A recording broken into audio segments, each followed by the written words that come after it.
Hey, I think we can probably get going. I know there's more people that may join over the next few minutes here. Hi, everyone. I'm James Basham, professor here at the University of Kansas, PI, and director of CIDDL. And you're here at the CIDDL office hours for AI. So we are looking forward to come back to an exciting year. This is our first 2025 office hours. And my gosh, if I could have planned a better panel, well, I don't know if I could have. This is incredible. These are people that we've been trying to get on for a bit of time, and it's taken us a couple months to do it. And one of the big topics of the discussion today is going to be what to expect at CEC 2025, because they have a wonderful conference planned. If you're into talking about and discussing things that are related to CIDDL around technology and AI, it's going to be a large discussion there. And through their leadership, we're going to explore those topic areas throughout the convention. But we want to actually take some time here to just talk about all sorts of things and then talk about what's going to happen at CEC. But I'm joined here today by two colleagues, uh, Lisa Deeker and Lori Vanderploot. And Lisa's here, a colleague at KU, and actually right down the hall from me as we speak. She's got a little talk, and then Lori's going to talk to us about what's going on with CEC. And I'm going to hand it over right away to Lisa, because I know we try to move these office hours fairly quickly, because we want to get to your questions. But we were going to do a little presentation to get us going. So go ahead, Lisa.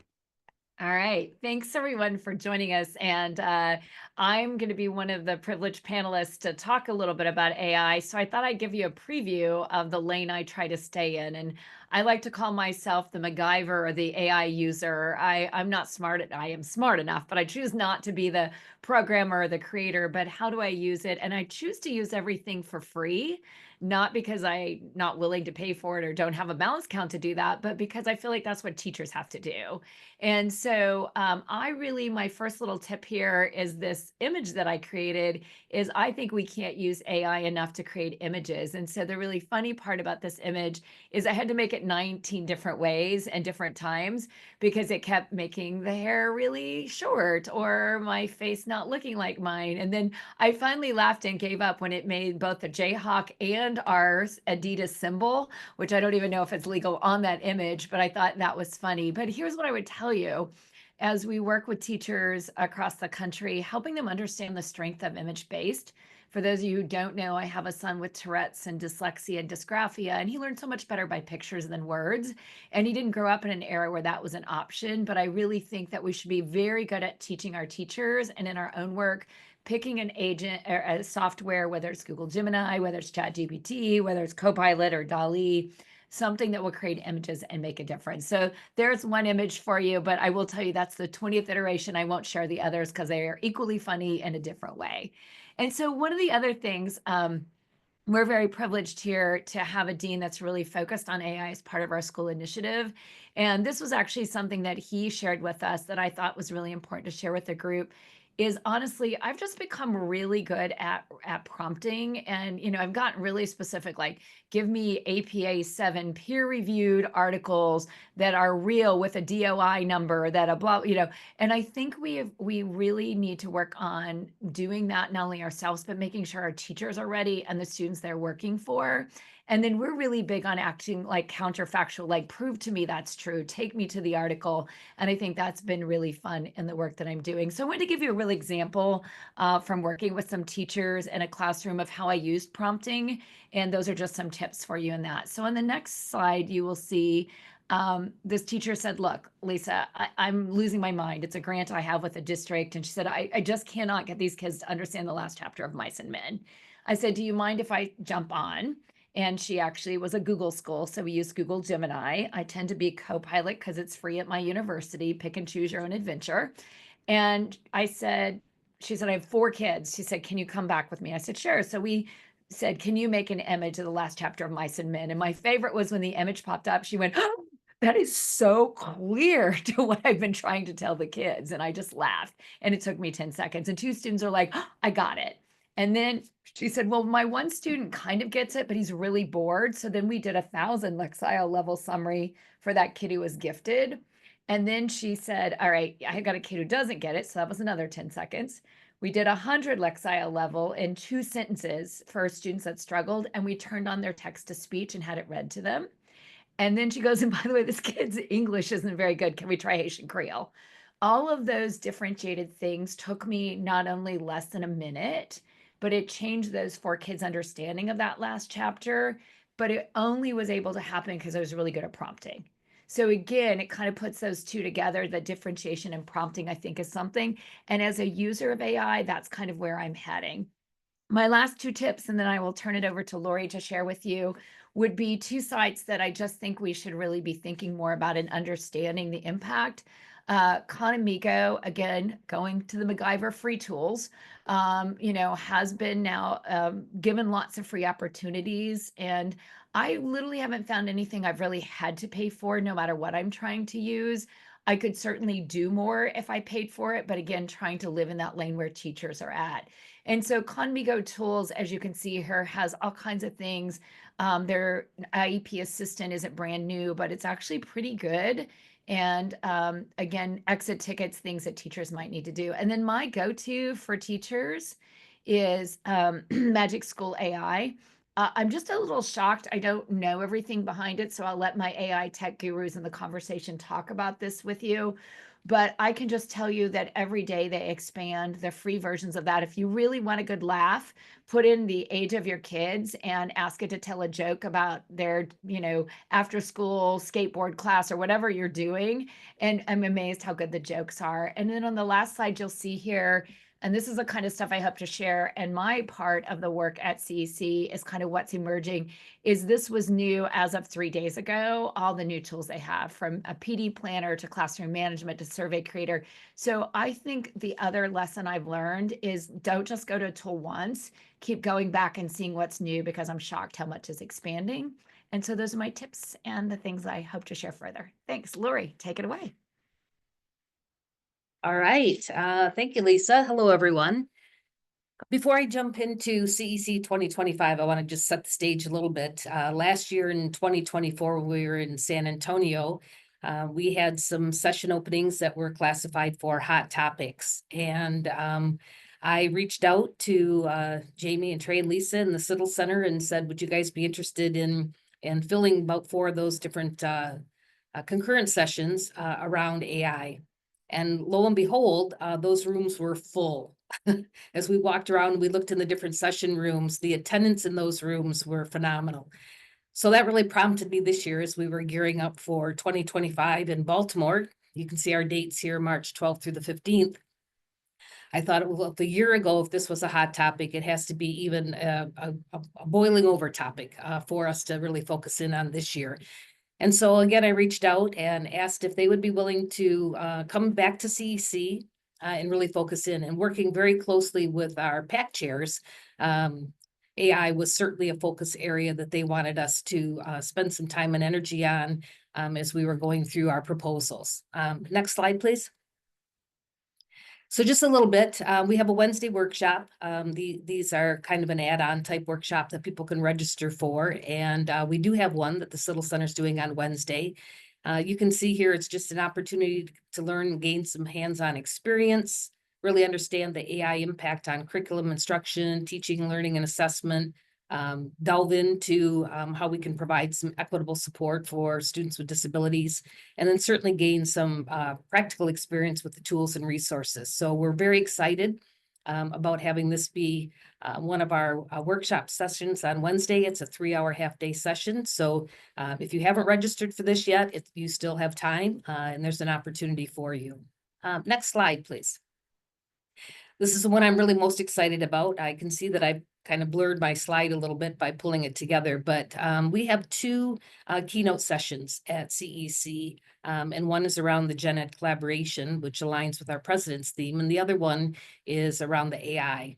And you can see here, it's really envisioning tomorrow for all learners, a revolutionizing education. And then certainly our panelists who are with us today, Jamie, Lisa, and Trey will be our panelists for that keynote session, and really focusing in on kind of past, present, and future. I mean, we know some people know about how we kind of got started around the whole AI piece, what's really happening today, and then really thinking futuristically. What can we anticipate happening around the AI, particularly for special education? So we're really, really excited about this piece of it. Next slide. This is something that we came up with. I'm going to just let you know, this came out of a Michigan CEC conference that we did, and we brought it into National CEC. We started this a few years ago, and it's really around our technology playground. And it is in our vendor hall, and we highly encourage you to explore, engage, and enjoy. It's the latest in instructional and assistive technology, so it goes way beyond the AI piece and really gets into a lot of the instructional technology, including assistive technology, a number of different booths and vendors. You can come in and touch, you can feel, you can play, you can make it, you can take it, you can do whatever you want. There's lots of activity that will be taking place within the tech playground. Very exciting for you to come to that. But one piece that I just want to highlight is there will be opportunities to ask the AI expert some questions when you are in the tech playground, and really dig a little bit deeper into some information around that. And then there's going to be some research to practice around some of the technology development, some tools that you can be using in your classrooms from a technology perspective. So again, that's going to be where you're going to want to go and spend some time when you're in the vendor hall, as I mentioned a minute ago, really engaging in conversation around AI and other instructional technology options that are available to you. Next slide, please. And then just what's happening at CEC. I mentioned about the workshop and the keynote panel, but we also have an AI strand. So I think we have over 15 different concurrent sessions that actually have been identified, to support AI. So there's a lot of options for new learning while you are there. CEC offers over 300 concurrent sessions, all different topical areas, but this year primarily focus on the AI piece of it, and over 40 or 400 poster sessions.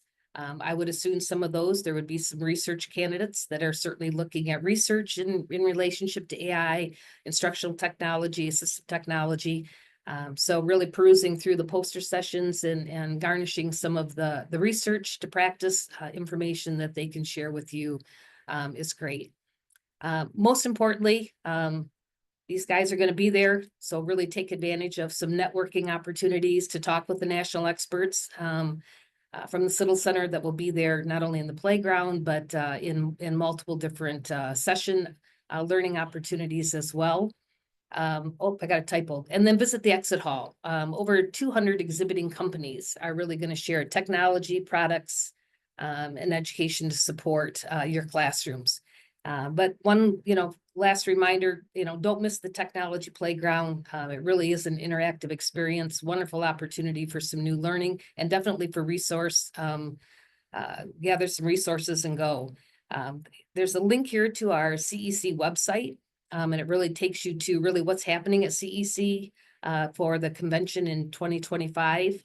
It'll run you through all of our program. We have a lot of program options that are actually available for you there. But we will be in Baltimore, March 12th through the 15th. Keep in mind, March 12th is a big day. We have our workshop, and on Thursday, then we will have the keynote session and opportunities for a lot more learning. So we're looking forward to seeing you in Baltimore and CEC and really celebrating what's happening in the world of AI today and learning from our national experts. Thank you. Well, Lori, I don't know if that's necessarily a typo. I thought it was a reference to HAL 9000. And I was happy we're only at the 200 or whatever, 500 sort of mark. So, we're looking forward to being there, and we look forward to, CEC, I'm a longtime member. I'm going to date myself if I tell people how long I've been. I think I'm a pioneer of pioneers at this point, and we're not even called pioneers anymore. So, but CEC has always been a lifeblood for me professionally, and really a time that we established those bonds and those relationships across the globe, really, but definitely across the nation, and figure out kind of, people we want to visit with every year are always there. And it's an exciting time. So I really do hope people kind of get there.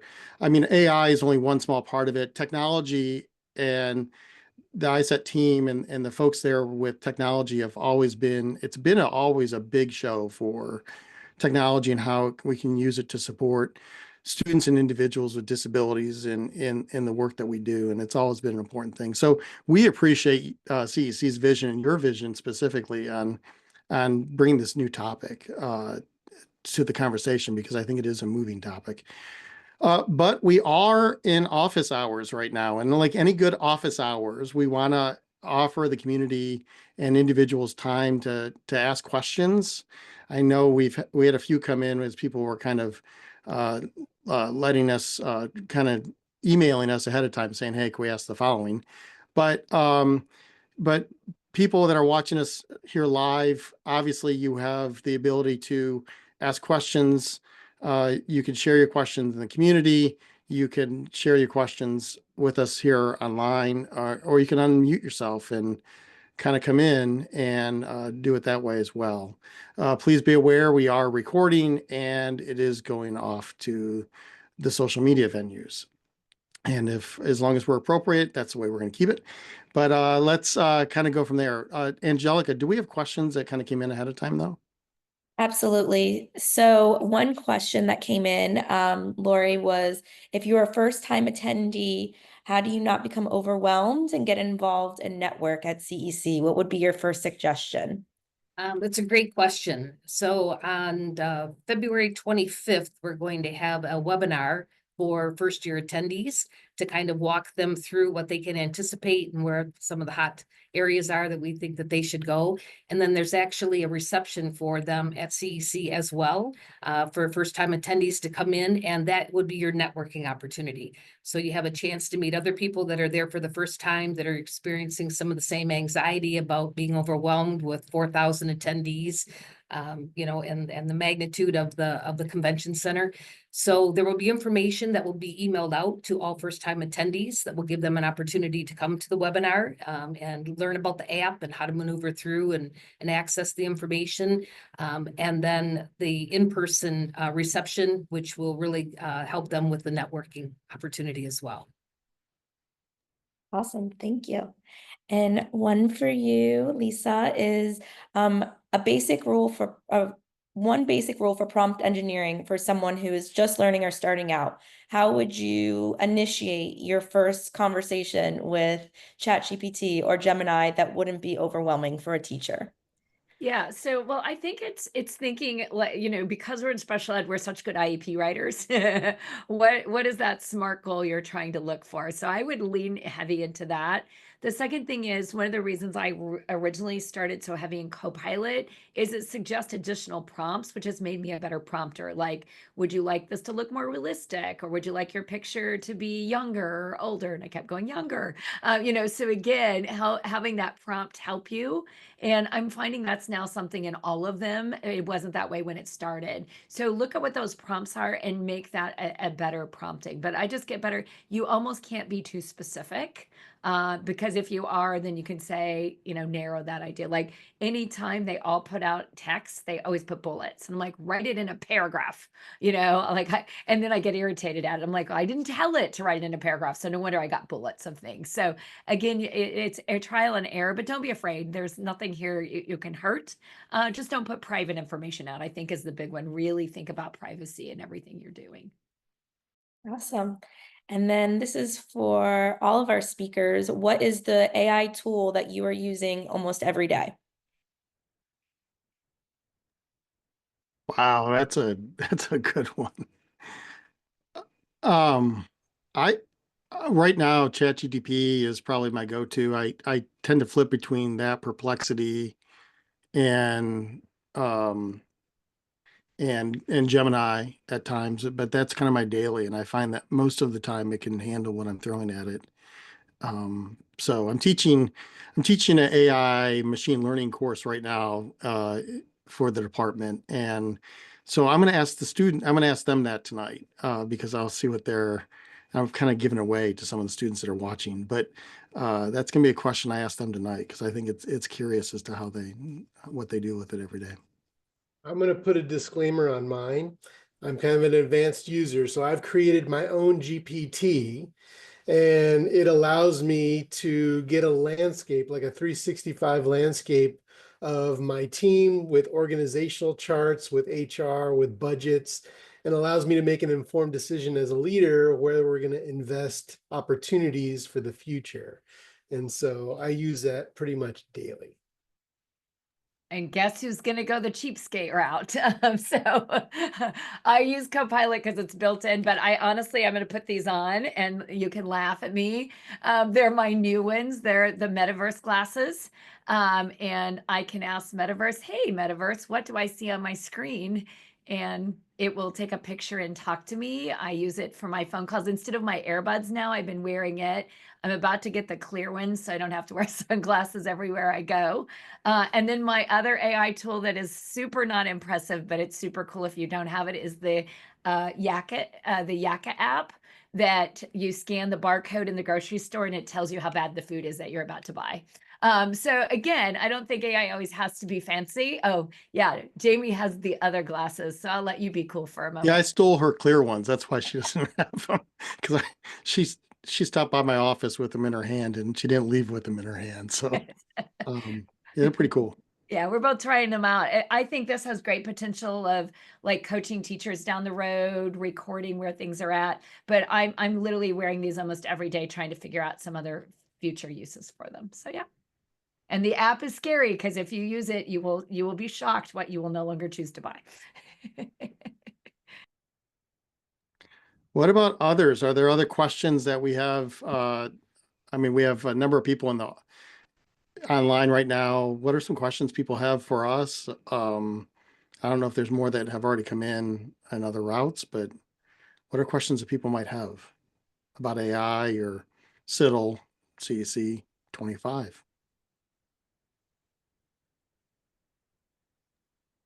And if you don't have a chance to come up with a question right now, but you're thinking about us later and a question pops up, feel free to join our community and ask a question there. We will always answer and provide whatever resources we need to make sure your question is answered correctly.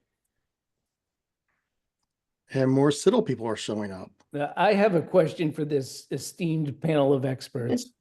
As a teacher, what should I be concerned about when I start interacting with these GPTs in terms of information it might be collecting? So read the terms of agreement. You always want to read the terms of agreement. There is a real issue around privacy. You want to make sure that you don't upload anything that would potentially be harmful. So names, social security numbers, anything that's personally identifiable that you don't want in other people's hands, please avoid putting that into the ChatGPT or LLM platform of your choice. And think about how you would scrub that data so that it's systematic. Even change names of the file that you're uploading so that it doesn't align with your school district or your students, etc. Yeah, Jamie just put out a really nice link, which has a policy statement for multiple states that have those. Also be aware that not every state has an AI policy, or a district doesn't have an AI policy. So you want to check with the higher ups to make sure that you're able to use it without any ramifications on you. Yeah, so CIDDL's been monitoring, thanks to Urine, who's in the background somewhere, monitoring AI state policy and how the states have been thinking about using AI in education. We're going to be updating our site here in a couple of weeks. There's been new policies that have come out. We also have a GPT that Matt's actually created that we're going to be releasing as well, that people will be able to ask the bot about different policies in different states. But yeah, the first thing you want to do is obviously check with your school district and state on the policy. But personally, I think you can obviously use AI in your own private machines. But yeah, personally identifying information, FERPA still is an issue, and so make sure that you pay attention to all the laws and rules and regulations that are associated with it. But most states, as you'll see, that are on the list have kind of provided some guidance for teachers that are it's actually quite helpful and gives them a vision for the future. Hey, team, can I ask a question? So Sean? you guys didn't offer Magic School as one of your favorite tools, and yet I did in the beginning. I apologize, it came on later. Okay, all right. So I was just wondering why not Magic School, since so many of us out Yeah. there in our classrooms are using it. Thank you. Yeah, and Sean, and I was just going to add to that, I think, that's a good one because I've been, for my privacy issues, Matt, what I've been telling teachers is worry less about teacher use, really worry deeply about student use. But on teacher use, don't use any names. Like every prompt I ever do, make IEP goals for generic kid, don't put any names in there. But then be very careful because I've already heard of a teacher who inserted, the IEP goal says insert kid's name here. Like that's just not okay. That's just not okay. That means you didn't read it, you didn't edit it. So I think the teacher facing is different than student. And I'm happy a couple of the districts I'm working with, they have listed the AI tools kids can use because the district has vetted the privacy use. And I think that's what I would be asking if I were a teacher. Can you tell me which ones I legally can use in my classroom? Teacher facing, I think is teeny bit less, but I agree with what Trey said, scrubbing, and not using anything under FERPA, or you could lose your job in 2 seconds. And that worries me a lot. Yeah, I will say that most of the districts we've worked with in states don't really have policies that level yet. But yet, if you're a district leader and you're looking for advice on that, the CIDDL Center is here to help. And so reach out. And we obviously have colleagues that are in the room with us here today, everyone, that we can also bring into the conversation. So if people are interested in talking more about that and getting advice and thinking about things to consider in your policy, please reach out because we have resources, uh, all around us here. So, and we are sometimes just the flow through to a better resource. And so we have a little bit of time left. So I have one question some questions have come to me directly. So I'll ask those. One more, and then I'll stop recording and we can stick around for a couple more if people would like. So where can I go to learn more about AI in education, such as what are you listening to, reading, watching, etc.? Like Jamie said, we have lots of resources. Can you give one resource that you would that stands out to you that everyone could go to? I would look at Go ahead. a website, ai4education.org. It's run by one of our colleagues, Jody Britton, and her friends over in the UK on Fab Inc. And one of the things they're doing that's kind of interesting on that site is they are running a LLM leaderboard. And they've gone through and created an evidence library to support an understanding from a pedagogical stance how correct these LLMs are. And so they're doing some amazing work and research around this, and they have some interesting sort of guidance there. We are working as collaborators with them on projects, and so they're kind of behind the scenes in some of the conversations we have. Jody's on our advisory board, and they're just really smart people. So that's the place I would go.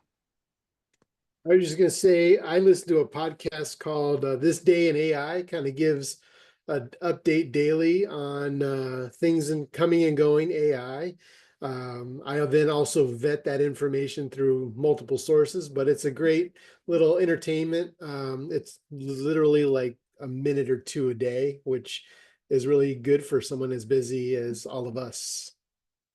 If you like to speed it up, they talk fast already. Yeah, and I go to the AI report. It's a newsletter that I get every day. And honestly, I typically, like, if something interests me, I look at it, but I really go down to like their 5 recommended tools every day and see if they have any value for teachers. And if they don't, I just move on. So yeah. Awesome. Okay, one last one. How would teachers who teach only in online platforms use AI to support their students? Oh my gosh, there'd be tons of things I would do. I mean, Lisa actually gave some examples just a half hour ago, and how we can use AI to transform some of the Lexile levels, et cetera. But now, and we just posted something on the CIDDL website, CIDDL.org, CIDDL.org, on Sora. And I think as the new models kind of come on, there's going to be a lot more opportunity and new tools and new come alive. I mean, we're going to see a lot more opportunity to think about how we can use this in a multimodal sort of way, which you can already do, but in less than a minute, I can't explain all of it. I'm going to go with my new favorite tool, Gimkit. I would do something to get kids online engaged in a way with questions that are fun and not high tech, but enough that you could use it online to get feedback and data and assessment and engagement, which I think is sometimes harder online. One of the things that my kids and I have actually been doing is we've been making our own video games in Python. And so we've been exploring how different LLMs allow us to create new Python code, and then we test it and we try to break it. So for example, you can ask ChatGPT or Claude to give me a Miss Pac-Man code, and then you can test and see if you can break it. Those are great problem-solving skills because we've been talking about math, we've been talking about game design, we've been talking about the art and how we can break the system or modify the system, make it more difficult. So it's a great platform to have conversations and extend learning in a non-traditional way. All right. Well, that is the end of our CIDDL office hour. Thank you all for joining us. This is recorded and will go up on YouTube along with a follow-up blog on our CIDDL website. Thanks, everyone.